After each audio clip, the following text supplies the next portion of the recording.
Ya, Assalamualaikum warahmatullahi wabarakatuh. Kami dari kelompok 12 yang beranggotakan dari saya sendiri, Satya Nugraha dengan NIM 16521014, dan selanjutnya ada Mas Ahmad Hisham dengan NIM 19521137, dan yang terakhir ada Mas Yosef Budiman dengan NIM 19521006. Ya. Pada kesempatan ini kami akan mempresentasikan tugas dari PK itu sendiri dengan tema minyak kelapa sawit. Proses industri kimia PK adalah suatu proses yang mengubah bahan baku menjadi produk yang berguna atau mempunyai nilai tambah, serta produk tersebut dapat digunakan secara langsung oleh konsumen sebagai pengguna akhir dan produk tersebut dengan produk akhir. Dalam hal ini, mahasiswa memfokuskan studi literatur PK untuk mengetahui proses pengolahan kelapa sawit menjadi minyak sawit. Ya. Oke, selanjutnya kondisi terkini di saat sekarang, di mana sebenarnya secara umum produsen dari kelapa sawit itu dibagi menjadi 3, yaitu perkebunan rakyat, yang kedua ada perkebunan besar negara, dan yang ketiga ada perkebunan besar swasta. Ini adalah presentasi dari tahun 2018 sampai 2020 sekarang. Ini di mana bisa kalian lihat perkebunan rakyat ini terdiri dari 40,62%, lalu ada dari perkebunan besar negara 4,29%, lalu ada perkebunan besar swasta yang terdiri dari 55,09%. Perluasan area perkebunan kelapa sawit di tahun 2014 sampai 2020. Jadi ini adalah contoh dari grafiknya. Yang biru itu adalah PR atau perusahaan rakyat.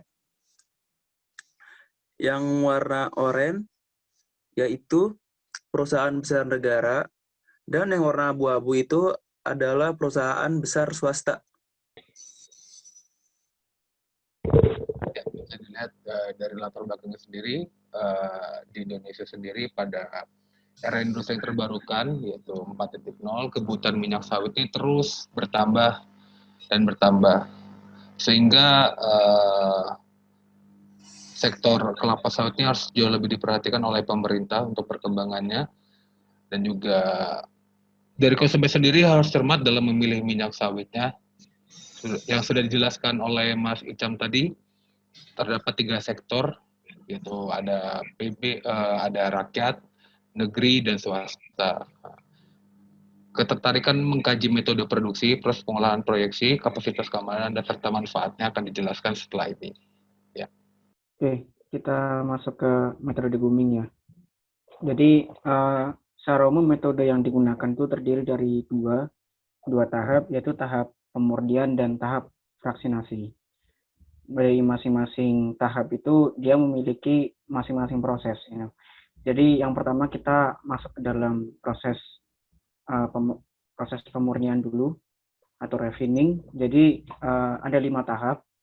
Yang pertama adalah tahap deguming. Jadi seperti yang bisa kita lihat di sini, deguming ini merupakan proses pemisahan getah atau lendir yang terdiri dari fosfatida, protein, residu karbohidrat, air, dan resin. Ada beberapa cara yang dapat dilakukan untuk proses pemisahan gum, antara lain pemisahan gum dengan cara pemanasan, yaitu dengan cara penambahan asam H3PO4, H2SO4, dan HCl.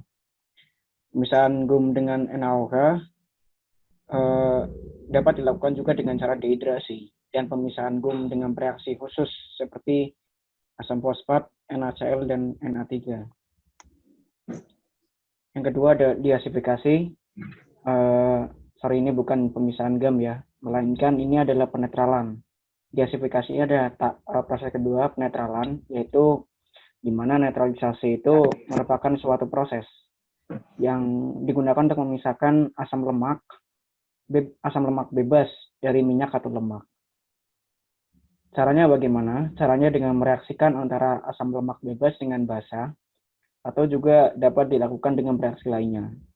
sehingga dapat membentuk suatu reaksi sabun atau substock. Netralisasi dengan menggunakan NaOH itu biasanya dilakukan dalam skala industri karena lebih efisien dan lebih murah dibandingkan dengan metode netralisasi lainnya.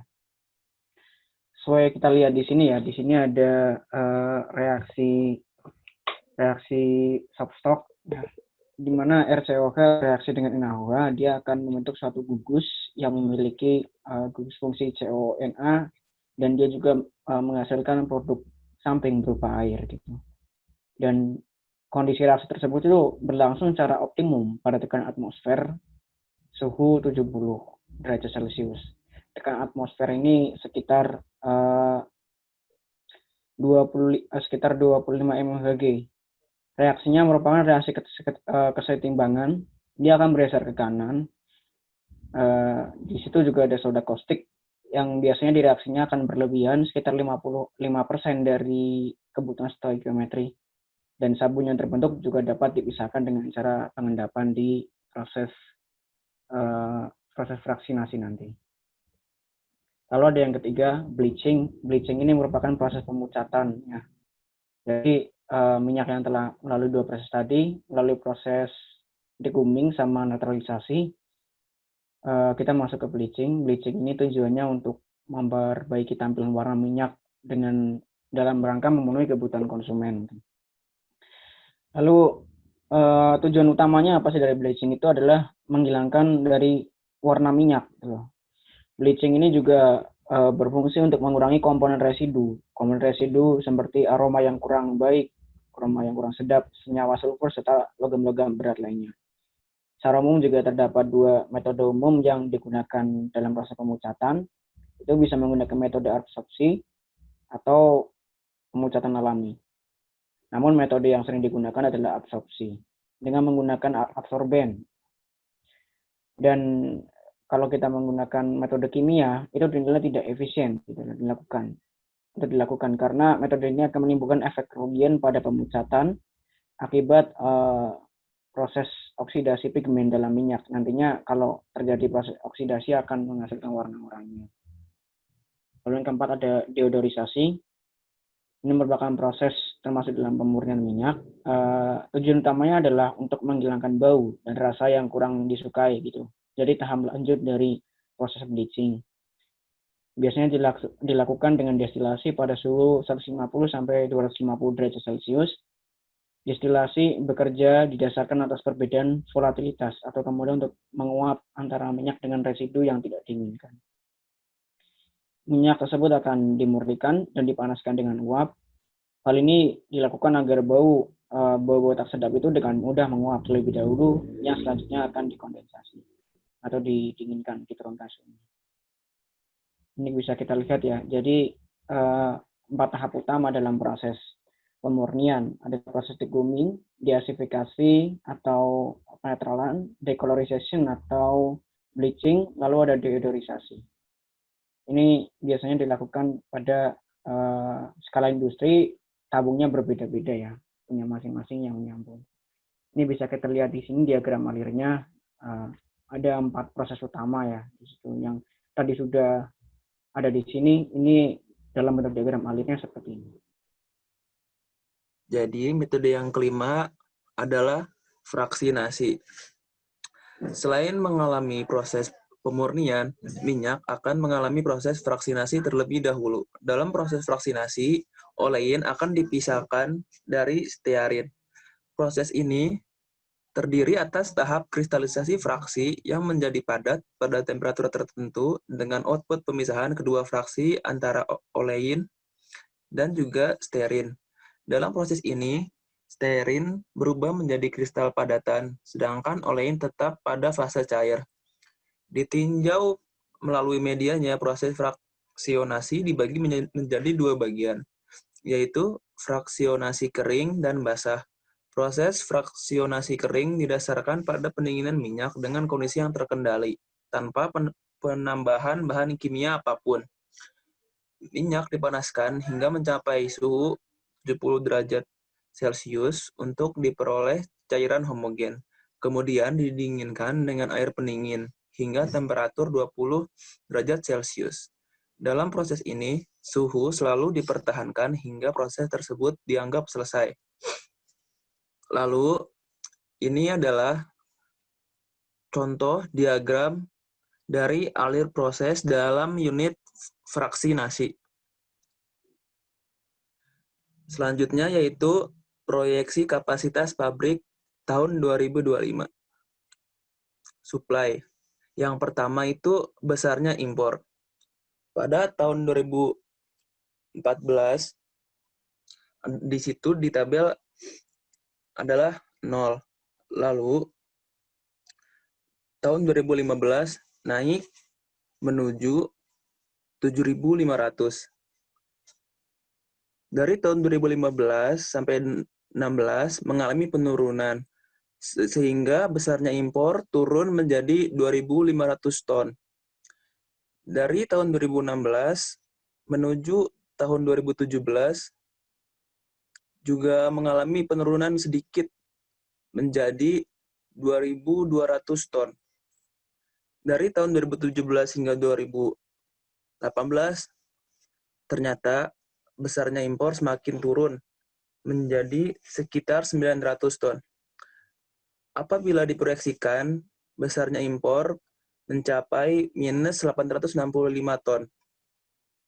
Yang tabel kedua adalah besarnya produksi ton. Pada tahun 2014 mencapai 30 juta ton. Lalu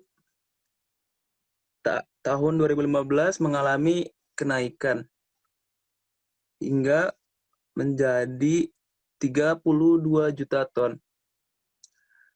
Lalu pada tahun 2016 terjadi kenaikan menjadi 35 juta ton. Pada tahun 2017, besar produksi makin lama makin naik menjadi 35 juta ton. Pada tahun 2018 juga naik menjadi 37 juta ton. Jadi, dapat disimpulkan besarnya produksi bisa diproyeksikan mencapai 49.327,23 ton. Demand. Yang pertama itu besarnya ekspor. Pada tahun 2014, besarnya ekspor itu adalah 20 juta ton. Lalu pada tahun 2015 mengalami kenaikan menjadi 26 juta ton. Pada tahun 2016 mengalami penurunan besar ekspornya menjadi 23 juta ton. Pada tahun 2017 mengalami kenaikan menjadi 28 juta ton. Ternyata dari 2017 sampai 2018 besar ekspor itu stabil hingga tetap di angka 2.800 ton.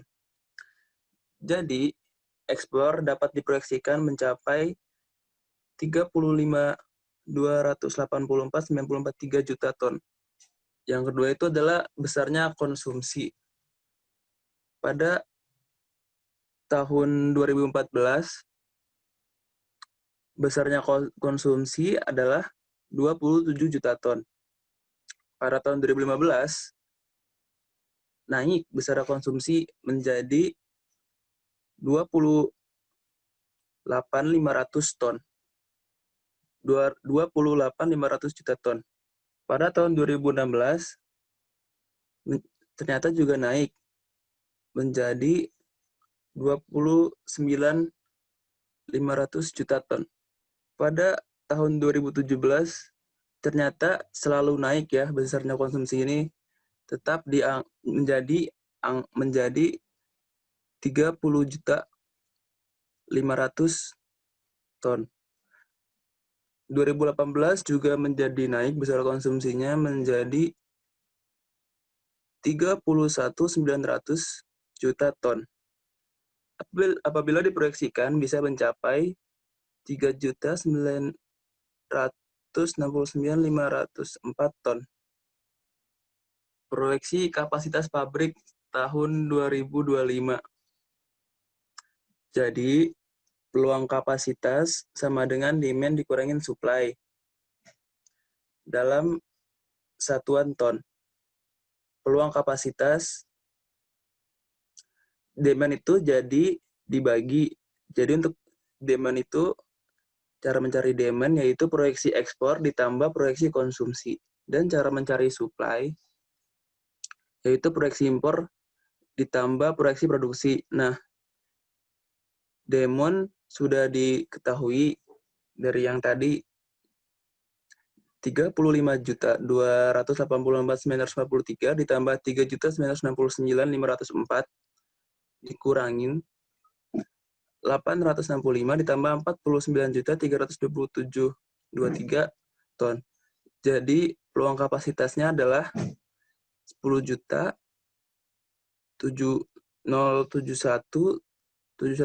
ton. Studi keamanan melalui MSDS. Keamanan dan kelayakan produk merupakan suatu hal yang sangat signifikan bagi kualitas suatu produk. Umumnya, hal tersebut dapat ditinjau melalui MSDS, atau yang biasa disebut Material Safety Data Safe. MSDS merupakan lembar data keselamatan bahan yang merupakan berkas data yang mengandung informasi mengenai sifat suatu bahan. Lembar tersebut berfungsi untuk menginformasikan kepada para pekerja mengenai informasi penanganan suatu bahan dengan aman. Ya, dari kelompok kami sendiri pencocokan berupa data sheet ya, data MSDS maksud saya, dari PT Saridomai Sejati, salah satu PT yang bergerak di bidang minyak kelapa sawit di Indonesia juga. Dan di datasheet di sini tertera ada beberapa section. Mas Yosef bisa di next. Bisa di next. Ya, ini ada beberapa section yang bisa dilihat dari data MSDS-nya.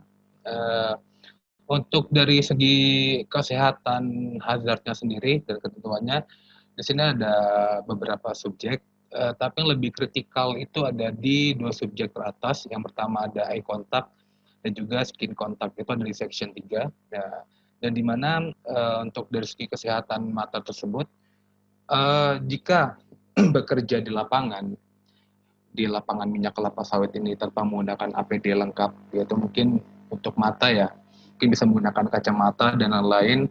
Jika tidak menggunakannya, kemungkinan terjadi itu maksud saya akan terjadi beberapa masalah kesehatan di mata. Yang pertama mungkin mengalami iritasi ringan berupa mata merah, hingga yang parahnya lagi mengalami kebutaan. Untuk dari segi skin contact atau ya kulit, penyakit di kulit, jika tidak menggunakan APD lengkap, ya mungkin seperti jubah tahan api atau APD lengkap pokoknya dari atas sampai bawah. Hal pertama yang mungkin dijumpai dari segi kesehatan kulitnya, itu mengalami iritasi kulit ringan, gatal-gatal, dan hingga mengalami luka bakar yang parahnya. Oleh karena itu sangat dianjurkan menggunakan APD lengkap jika berada di lapangan pekerjaan minyak kelapa sawit tersebut. Oke. Jika ditinjau lagi dari section nomor 4, yaitu soal explosion hazard data, minyak kelapa sawit tersebut sudah bisa diklasifikasikan ke dalam suatu zat yang dapat mudah terbakar. Pada section tersebut sudah dijelaskan dan tertera informasi yang berkata combustible in presence of flame. Jadi minyak kelapa sawit ini sangat mudah terbakar jika ada nyala api di sekitarnya. Ibarat ada pemicunya yang udah nyala seperti api, bukan ya, seperti itu deh. Karena itu sangat dianjurkan menggunakan APD dengan tahan api jika bekerja di sektor lapangan minyak kelapa sawit tersebut. Oke, bisa di next. Ya, dan ini merupakan salah satu diamond hazard ya. Untuk minyak kelapa sawit ini sendiri termasuk D kategori diamond hazard yang berwarna merah dengan nilai kurang lebih 2 di moderate. Soalnya tertera kata-kata combustible di sini. Dan diamond hazard ini, yang merah maksud saya, flammability hazard, itu sudah merupakan standar yang diterapkan oleh Asosiasi Pemadam Kebakaran di Amerika Serikat. Ya, bisa dikategorikan di hazard nomor 2, maksud saya MSDS berwarna merah dengan nomor 2. Kembali lagi ke section nomor 4 yang tadi yang sudah dikatakan dan terinformasi, jadi minyak kelapa sawit ini combustible in presence of flame, jadi memang bakal terbakar jika ada nyala api di sekitarnya. Jadi sangat cocok untuk diklasifikasikan ke dalam MSDS yang berwarna merah, yaitu melakukan flammability hazard dengan poin nomor 2, yaitu moderate. Dan ini merupakan dasar pustaka, informasi-informasi yang kita dapat bisa dilihat, sudah kami aplikasikan ke dalam PPT dan juga Word kami, maksud kami, makalah kami. Demikian presentasi dari kelompok 12 yang bertemakan minyak kelapa sawit. Dengan saya, Satya Nugraha, dan beberapa teman saya, yaitu Mas Ahmad Hisham dan Yosef Budiman, mengucapkan banyak terima kasih atas partisipasinya, dan terima kasih sekali jika menonton video ini. Dari kami, jika ada salah kata, mohon maaf. Wassalamualaikum warahmatullahi wabarakatuh.